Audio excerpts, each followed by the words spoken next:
Hello and welcome back for another episode of the Musician Beat right here on stage at the Gallagher Bluedorn Performing Arts Center as we finish up our preparations for World Winds, which is our final digital concert of the season featuring our Winds section. And I'm really excited to talk to you guys about what's been going on. You know, it's great to be together playing music together, which we haven't done a lot this year. And it's also great to be in a position where we're starting to look forward a little bit more maybe than we have been over the last year, seeing a bit of light at the end of the tunnel. The warmer weather gives us some opportunities to get together when we can do it outside.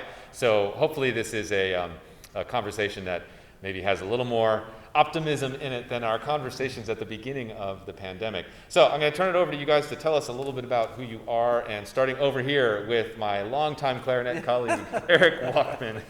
My name is Eric Walkman. I've been playing with the symphony now, I did the math, 25 years. Okay. 25 or 26 years, so it's been a little while. I'm an Iowa transplant to Iowa. I teach at Wartburg College. I teach clarinet and music theory at Wartburg College. I have two children, two boys. One is in college and the other is actually working at an environmental testing lab here in Cedar Falls, which is really kind of cool. The life has been a little crazy because of COVID and a whole variety of other things, but that's who I am. Making some music together still. Making some music, well, finally, I can't believe how old your boys are now. That makes me feel well, that's really true. old. I mean, you came, I guess Wallach had just been born when I remember. you came, yeah. So Unbelievable. So that's, yeah, it's been a little while. I didn't realize you'd been here for 20 years. Yeah, getting there. It's pretty impressive. Yeah. Well, now there's all kinds of kids in the mix. Speaking of which, Dan? I'm Dan Malloy Jr. I'm principal horn in the orchestra here. I've been here since 1990, I think, so you can do the math. I think it's, what, 31? 31 years. Yeah. This year. That's impressive. I also play fourth horn at Orchestra Iowa, so that keeps me kind of busy. I've got a wife and a daughter who's in third grade. My wife is a elementary music teacher, and she's also a viola player, so I don't mind the viola jokes, but she doesn't play a lot of viola right now. Anyway, yeah, I have just been kind of hanging out, doing the music stuff. Well, we're going to learn a little bit more about that here in a minute, but let's swing it over to our newest guest for the series, and I think maybe a first or second time playing with the symphony. Susan, tell us about yourself. Yeah, I did my undergrad here at UNI, so I know the community pretty well. However, we have been away for many years, and we're back in the last couple of years. I played in the orchestra here in the 70s and the 80s before we moved away. So it's great to be back and great to play with these musicians. Oh, it's wonderful to have you here, and it's funny to say have you back because you guys left before I got here. Right. Now you're back, and it's great to make music together, in person especially. And that's something that's been such a challenge for us and our whole industry. You know, just so much of what we do here in this space, you know, is get together and sit close together and play music close together and listen close together, and none of that has been possible, even remotely possible, to do safely the last year. So I know it's affected all of you, but as we were talking before we started filming, it seems like maybe there's a horizon here that we can look towards. And I wanted to ask each one of you about that. Is there something you're really looking forward to coming out of this COVID craziness? And feel free to share what the COVID craziness has been like for your musical life. But anything that you're seeing emerging that you're excited about coming up. Dan, why don't we start off with you on that one? Okay, I'm just happy to get back in a nice big room. Yeah.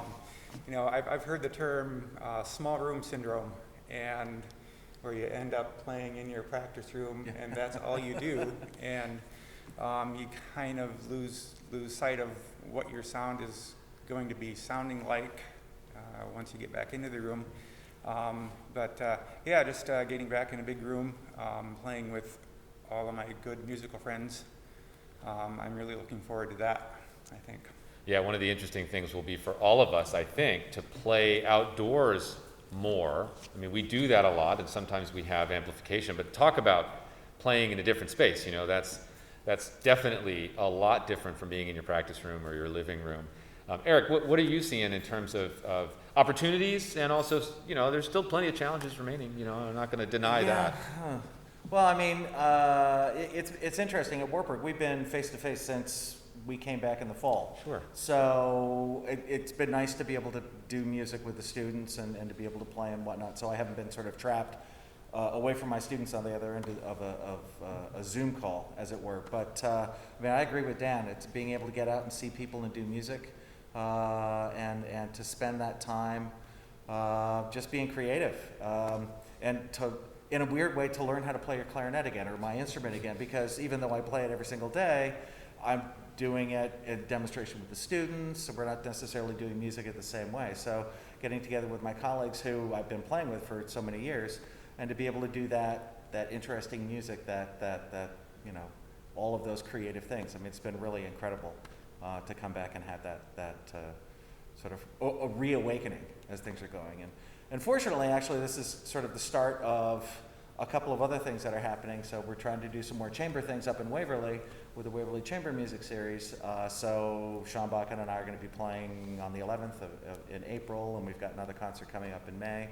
So, you know, hopefully as we start to open things up, people are starting to get more vaccines, and we're starting to get seeing a little glimmer of light at the end of the tunnel. We'll be able to, you know, do a little bit more. So. Plus, it's getting warmer, so it is getting warmer. A little bit nicer that way. It's such a great perspective, and it really is different for all of us. I mean, you know, going from gathering in large groups and performing together on a weekly or every other weekly basis, and then all of a sudden you're kind of just on your own, or maybe like you said, Eric, at the other end of a Zoom call. Yeah. You know, Susan, you've got a lot of students that you would typically work with. I know when you moved to the area, a big priority was kind of building up that studio. So tell us a little bit about how that's gone. I mean, you've obviously come out to play a little bit, but also you have this whole other world of teaching. What's that been like this year for you, especially since you're not on campus, you know, at Wartburg or something? Tell us about it. Well, it actually was less difficult than I thought, because when we moved down here from the Twin Cities, I had some students who still wanted to take lessons from me. So I said, well, we'll try it online, and if I don't think it's good for you, we'll stop doing it. Well, it worked out better than I thought. So I was already up and doing lessons on FaceTime. And so it was an easy transition to tell my kids that are local here, we'll just do it on FaceTime until Face whatever. yeah, until we Face can app. be together again. I didn't have my first in-person lesson on Wednesday, and the student was excited to do that, and I was wonderful. too. It's easier with the issues with reeds, with the woodwinds. It's much easier to do that in person. So that was good. Yeah, that's wonderful to hear that that's happening. And you know, each one of these opportunities that we've had to get together, to me, has felt like that wonderful just return and reawakening, and the chance to do it the way that it's supposed to be done. I mean, let's admit, it is good to be creative and use digital media, but I think we all agree that live music and playing together and playing for a live audience is really what we're here for, working with students in person. That's what does it for all of us, working to get back towards that. So speaking of which, we've had a great rehearsal stretch this week, and we're going to have this concert airing online. And so I'd love to hear from each of you. Maybe we'll start with you, Susan. Just a little bit about playing in wind octet or wind nonet and the repertoire we're playing. Is there anything that stands out to you about this music? Well, I really love it. I've done a couple of these pieces before. In fact, when we lived here before, I was a member of an octet, and we did a couple of these pieces. And it's very different now with being so separated.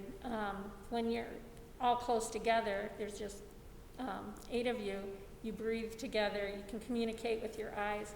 In this setting, I can't see the people behind me. I can't take any cues from them.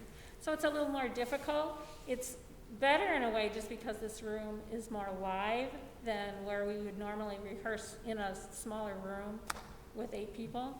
So in some ways it's better. That's interesting. You kind of get pluses and minuses from doing things differently. And I agree with you about, you know, both kind of the plus and the minus that we've experienced on stage. Although I think we agree on balance. Better to get together and play music 10 or 15 feet apart than not be able to do it. Dan, you know, just about this rep, and also interesting for you, you play regularly in the brass ensemble, which is about 11 players, and you also play regularly in the woodwind octet, nonet, you know, whichever combo we have. Right. So I'm curious, are some big differences between doing brass and doing winds? What's it like for you? There are. And even in the orchestra setting, brass players always love to play the loud, bombastic type works, Strauss and Mahler and stuff. But playing in octet, it just lets you get into the more intimate side of playing the music. You know, you don't have to play really loud. You can just kind of tone it down and do the finesse stuff and stuff. So it's nice to be able to do that as well. So. You know, for horn players, you're kind of lucky because you get to traverse the whole Yeah. thing. You stick one of us clarinetists in the back of a brass section, and you could just see us playing, but you'd never hear anything. Oh, we'll hold around. Eric might be able to pull it off. Yeah, Eric. I mean, you know, you were around earlier in the season. Yeah. Played some Beethoven, some other repertoire with a mixed ensemble. But of course, you know, we've done lots and lots of wind music Right. together over the years. So you know, thoughts about this rep and about this combo? What do you think? I love this combination. I really do. I was thinking about this. When I was in my 20s, I got a CD, you know, that old-fashioned technology. Oh, yeah, I remember after those. records, Yeah. of the Berlin Winds playing the Mozart serenades. And I thought, you know, I was a graduate student at University of Michigan. I thought, oh, God, I can hardly wait to play one of these, you know, one of these days. And lo and behold, a few years later, you know, we have an opportunity to play one of them. We haven't played the second one yet, though, have we? Just the one that we're doing the first movement on now. So it's just, you know, it's wonderful art to be able to finally get where we've got these professional musicians, people who love to do this, and we can go ahead and do this at a really high level. So I'm really excited about it. I love chamber music. I love playing in the orchestra, but I love chamber music as well. So. Well, and that's, Yeah, I it's mean, exciting. the opportunity to do that this year was one that we decided to, you know, jump all over, Yeah. you know, and not being able to gather the full orchestra, but being able to play some of this repertoire. We're really excited about that. I am very excited that not only do we have this concert premiering online, but we're all going to be back together here just in a couple of months for some outdoor performances, and I'm excited about that. Before we finish up here, anything else you guys want to share about your musical life, or have we said it all in this incredibly thoughtful interview hosted by Jason Weinberg? What do you guys think? Anything else to add? Well, I'm always looking for more students, so people in Waterloo and Cedar Falls. I'm a woodwind specialist, so it's really fun to be back in this community. Well, we're so happy to have you here, and of course, so grateful just to have everybody who plays on this stage coming to Waterloo Cedar Falls, you know, every couple weeks and doing performances together. This makes all of our lives so much richer as performers. We hope for the audience as well, and the people who do it are you guys. So I want to thank you for everything and for the interview especially, and so wonderful to be back on stage together with you guys. Thanks. Thanks Thank for you. putting this Thank you. together.